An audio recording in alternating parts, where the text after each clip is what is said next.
Welcome back to the Nerdy Grail and welcome to a brand new movie review here on the channel. Now yesterday on April Fool's Day, April 1st, I went to the cinema with my fiance to watch the sequel to the 2023 movie, the Super Mario Brothers movie, but this one is titled the Super Mario Galaxy movie, a movie that is titled based on one of the most beloved video games from the Mario franchise, Super Mario Galaxy and Super Mario Galaxy 2. And I cannot believe that it's been 3 years since that original movie first came out. And I can't believe that the Super Mario Galaxy movie has already come and gone. Now, in this review, I am going to be talking about some spoilers. I'm going to be talking about the plot. I'm going to be talking about those post-credit scenes as well. So if you haven't seen the Mario movie yet and don't want to be spoiled by anything, even though there's probably been tons of clips released on YouTube already and other reviewers talking about it, click off this video now, go and watch the movie and then come back. But before I talk about the movie itself, I did want to dive quickly into the merchandise that was actually being sold in my local cinema when I went to go watch the Super Mario Galaxy movie. Now, merchandise over here in the UK for cinemas tends to be sometimes a bit lackluster. Lately, it's been getting a lot better. We've been getting a lot of themed cups, which you might have seen in other reviews that I've done. But I feel like for the Mario movie, or the Super Mario Galaxy movie, they really went above and beyond. They had lots of different coloured cups. You had blue cups, green cups, red cups with all the different characters on, like Mario, Luigi, Bowser, Bowser Jr. They had these blankets that you could also get as well, which I thought was quite nice. So you could literally open them up and wear those blankets during the actual movie experience.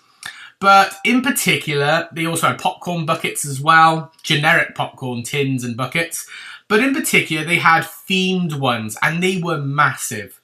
They had Luma ones, where they had different colour ones like yellow, red, blue, green. They had all the different colours, and they actually lit up as well. Me and my fiance asked the manager behind the counter to check them out, and he showed us them. They looked really, really nice.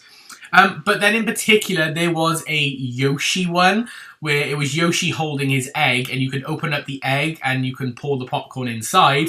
And I actually managed to grab the last one for that particular day. I don't know if they've restocked since, but in my local cinema, it was the last one. And I'm going to quickly show it off to you here.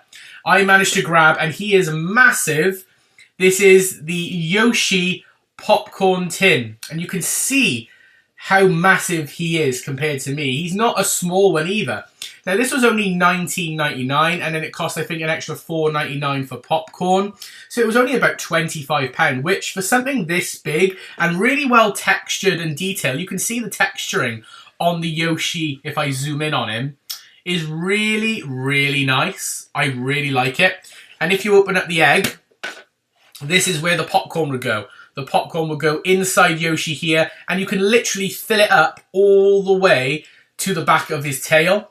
And then if you want to get it towards the front, you'd have to tip it like that. But it is really, really nice and a lovely piece of merchandise, which now I just use as merchandise. Or if I get a popcorn machine, because I do have a popcorn machine, I can make popcorn. If I want to watch a movie, I will pop it inside Yoshi, and Yoshi could be my little companion for whenever I'm watching a movie now.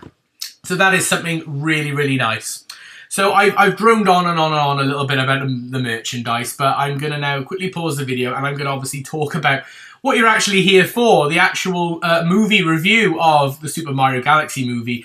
Is it a good movie or is it a bad movie? Because sometimes sequels fall into that curse. So stay tuned as I now review the Super Mario Galaxy movie. Now I've had the cinema merch talk now out of the way, let's actually talk about the Super Mario Galaxy movie, the plot, the positives and the negatives of the movie.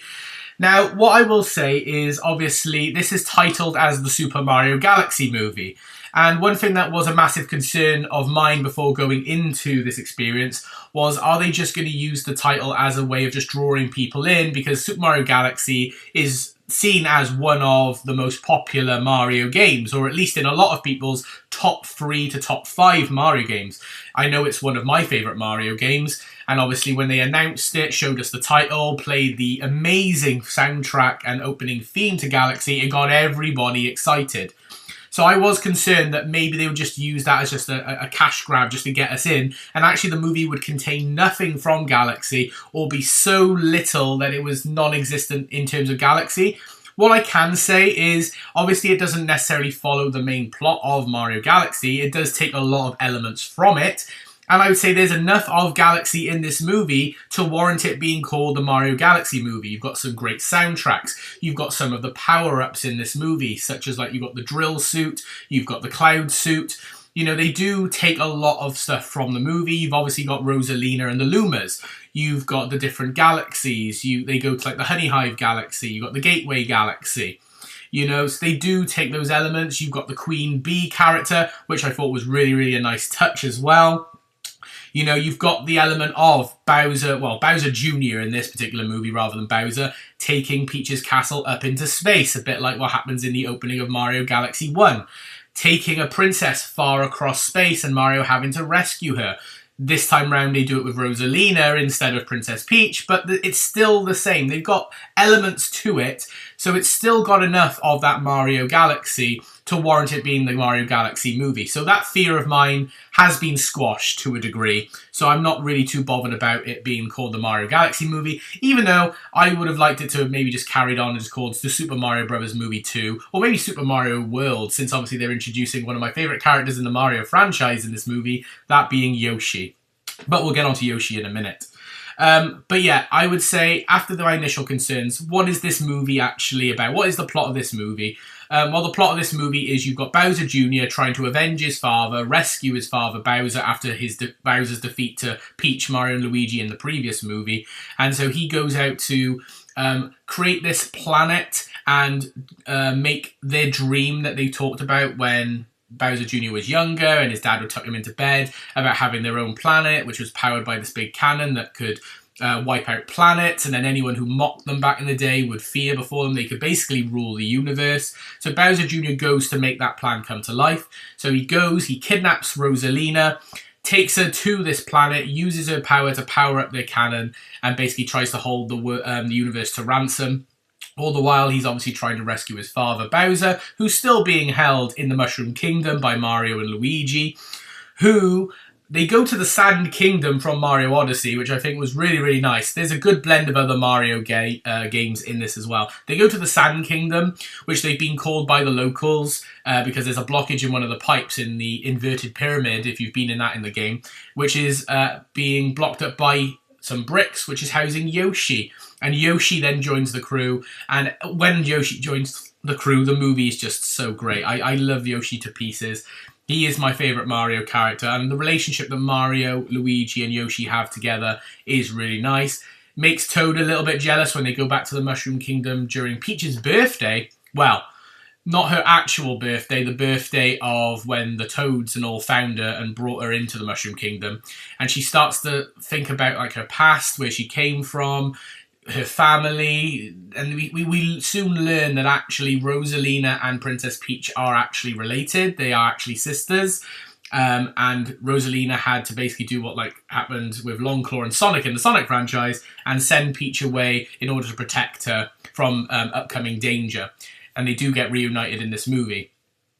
Obviously, when Rosalina gets captured by Bowser Jr., one of the Lumas escapes and goes to get Mario and Luigi to help and get Peach to come and help save their mama.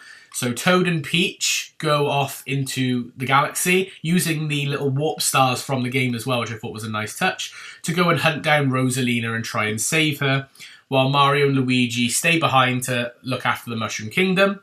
However, Bowser Jr. tracks down Bowser, finds him, and then steals Peach's castle, taking it into space. After a bit of conflict, Mario, Luigi, and Yoshi fall onto, I believe it's basically the Honey Hive galaxy, the bee planet, along with Bowser, and they're basically on the hunt for trying to reach Peach and help Peach save Rosalina. All the while, they go to this Gateway Galaxy, which is like almost like a hub point for traveling to different planets and different universes all around. And we're introduced to a lot of characters in this movie. And if you've seen anything and any rumors and stuff, there is a lot of characters in here from other Nintendo properties. And when I say that a potential Smash Brothers movie could happen in the future, I'm being almost quite serious. And I think that they are doing this to see how people react to certain characters in order for a Smash Brothers movie to happen, because there is so many other franchises in here. One of the main people in the Gateway Galaxy who gives people information is Rob the Robot, which I thought was really, really funny. They almost did like the sloth character from Zootropolis gag, where he's really slow and it frustrates Peach and Toad, and then Mario, Luigi and Yoshi when they catch up with them. You got the Pikmin in here who come down in their little rocket, so I think that's setting that up as well. We didn't see Olimar as far as I'm aware, but we saw the little Pikmin characters. Mr. Game & Watch was also in this movie as well as a power-up, so I thought that was really interesting. But the big one of all, played by the amazing Glenn Powell, is Peach and Toad were looking for a pilot to take them to the planet that Bowser Jr. has made, because they can't travel across the galaxy anymore. They're looking for a pilot, and we learn that Fox McCloud from Star Fox has actually fallen into the Mario universe. So they've actually got Star Fox in this as well. And he's in a good chunk of the last half of the movie. He looks fantastic, by the way. And in a post-credit scene, we see that he's going to try and get back to his universe. So I'm believing that there's probably going to be a Star Fox movie coming up, a spin-off Star Fox movie. And that's going to help to set up a Smash Brothers movie. Because I know there's been rumours for years about Zelda and all sorts. And I wouldn't be surprised now that we've seen Pikmin and Rob and Fox and all sorts in this movie. Obviously, Mario will all catch up to Peach, and they all get together with Fox, fly off to the Bowser Jr. planet, and take on Bowser and Bowser Jr., rescue Princess Rosalina, and everything is fine and dandy. But yeah, I would say it is... Is it as bad as people say? I know there's been quite a mixed opinion that there's not an awful lot of substance and they just throw stuff at you, a bit like throwing Fox at you and references, and there's not enough meat to the bone of this. And I do agree to an extent that it does feel a little bit rushed at times. They do a plot line in this movie where Bowser is supposedly rehabilitated because he's been shrunken by the mini mushroom and is, on Mario and Luigi's side, and they do a good way of building that up to start with. He even helps Mario and Luigi, but then the moment he's reunited with Bowser Jr., he instantly snaps back, and they don't even have a bit of conflict between them. There's a moment before Bowser Jr. shrinks Mario and Luigi into baby Mario and baby Luigi, where he's like, oh, I don't really want you to kill them, but that's about it. Apart from that, he just goes straight back to evil Bowser, and I think that was a bit rushed. And I also think that the rescue of Rosalina at the end felt a bit... There wasn't enough of a climax to it. They separated it into Peach saving Rosalina and Mario taking on Bowser and Bowser Jr., which Bowser was dry Bowser by the end of the movie because he fell into lava. So I don't know. I just felt like the final conflict was a little bit rushed. But visually, though, on the positive side, it was a beautiful movie like the first one. Tons of Easter eggs. The design of all the characters was great. I thought every actor did a fantastic job. I thought Brie Larson, for what it's worth, was pretty good as Rosalina. I thought Benny Safdie as Bowser Jr. was nowhere near as annoying as I thought he was going to be. He was actually really good as Bowser Jr. Chris Pratt, I'm used to now as Mario. Jack Black as Bowser was Jack Black being Bowser. I did think at one point he was going to have a song, but that didn't end up happening. Charlie Day as Luigi's really good. Can we get a Luigi's Mansion movie? That would be sick. Kevin Michael Richardson as Kamek was really good. It was nice to see Kamek back, this time working more alongside Bowser Jr. Donald Glover, obviously, as my boy Yoshi, was fantastic. Glenn Powell as Fox McCloud, really nice, really interesting. I'm not really massively into Star Fox, but I must admit, he did keep me engaged through the movie. They managed to get the do a barrel roll joke in there a couple of times. Keegan-Michael Key as Toad. Again, he had a slightly smaller role this time round, but he did well for what it's worth.